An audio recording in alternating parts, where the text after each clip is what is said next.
all riled up, but I was a heavy abuser of shit. So I pretended to be Skip the Dishes one night at like 5 a.m. in the morning. And I pulled through this guy's apartment building, buzzed his apartment, pretending to be Skip the Dishes for his girlfriend. And he buzzed me in. I hit the elevator, went up there, knocked on the door, repeated the same thing. And at that point, he realized that they didn't order Skip. So he was not about it. He was not letting me in. So I pulled out a hammer out of my pocket, put a 6-inch diameter hole in his front door, and allegedly assaulted him. And then from there, I got hit with a 1-liter bottle of bear mace about this far away. And how bad did that hurt? Well, let me tell you, if you know the difference between pepper spray and bear spray, there's a very big difference. Pepper spray, you see some people just fucking wipe it off. Bear spray is completely different, man. I thought I'd be like that. I was like, that's my first time ever getting sprayed. So I went to go hit the door again. And then it just hit me like a fucking truck. Like from here up all the way to the back of my head was orange. I had to shave my head. I had to shower like a bat for like a month, pretty much upside down. Crazy. Yeah, so bear spray makes basically can't breathe at all out of your nose. And it's like your eyes just stop working. Like you go pretty much blind, and it feels like getting hit in the face with a pillow. Like when they first spray it, it's like someone took a pillow and just went boof right to your fucking head. Yeah, so all of that happened last time, about a year ago, last Halloween. And now I have to serve 9 months house arrest followed by a 9-month curfew, and then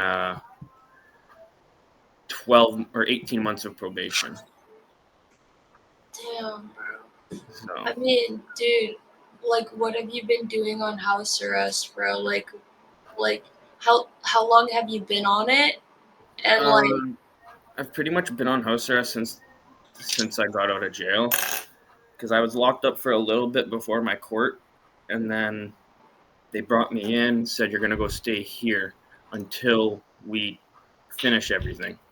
So I had to reside with my father for about 9 months, and then on September 15th of this month, they officially sentenced me. So now my sentence just starts. So now I have to do another 9 months house arrest and then follow through. But it was either that or go to penitentiary, and I'm not trying to do that. But I'm up in Canada, so there's a little more leniency. Yeah. I'm scared of like going to jail or anything like that. Like, what has going to jail and like being put on a house arrest, like, how has that like changed your opinion on like freedom and like the judicial system? Well, I find that a lot of these young kids that you see like going around not thinking of consequences and shit, that's where I was at. And I thought I was. You think you're about it until you're around people that are really about it.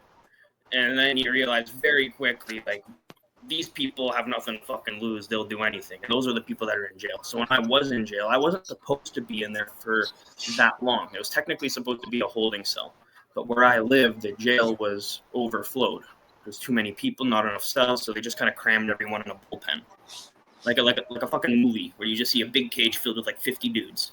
Kind of like that. And within that group of cage, like, you're like, I hope I don't get fucking stabbed or something. It's hectic in there. So being out and not having,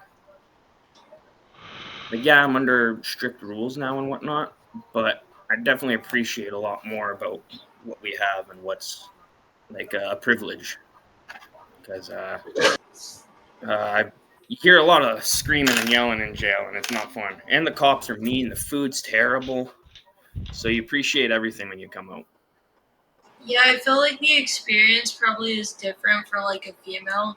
Like, I feel like the cops are probably like nicer and shit like that.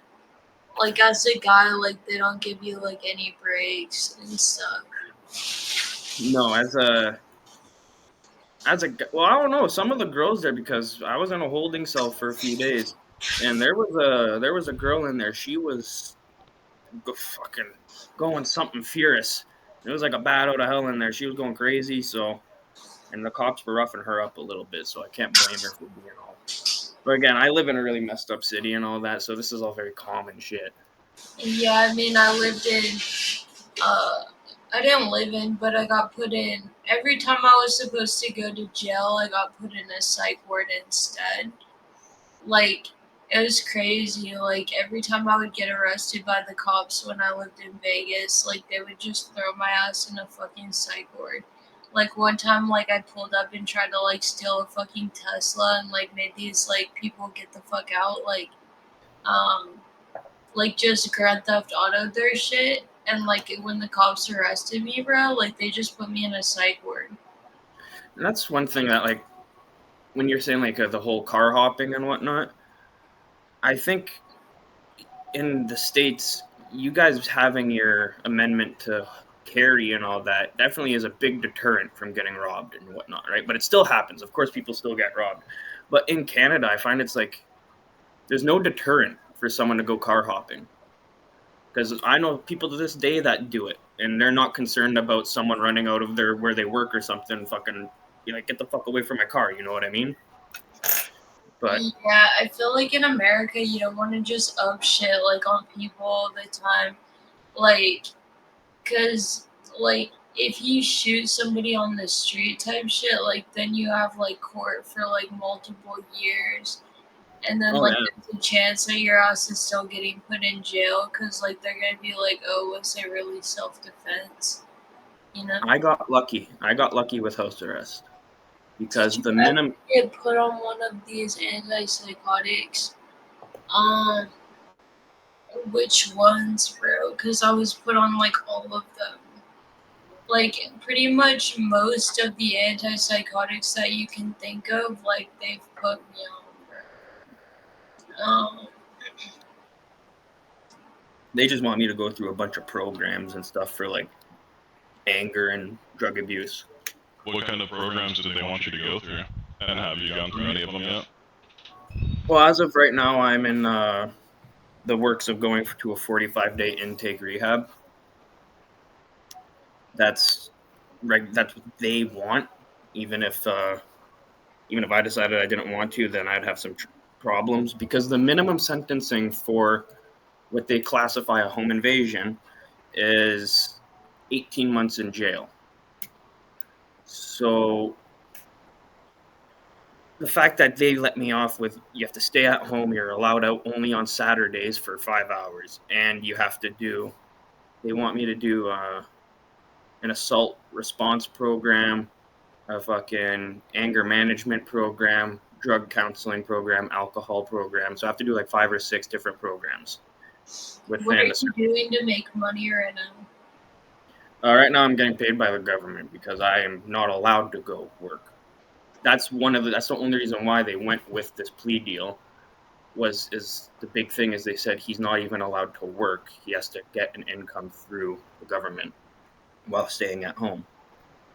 So that's where I'm at. But at the same time, I'm only getting a very slim amount per pay. But then I have to pay back fines and stuff, and like they want three grand in fines. So, but if that's the thing, they're giving me a lot of leeway because if I do the things they're asking, then I can get let off earlier or whatever they decide.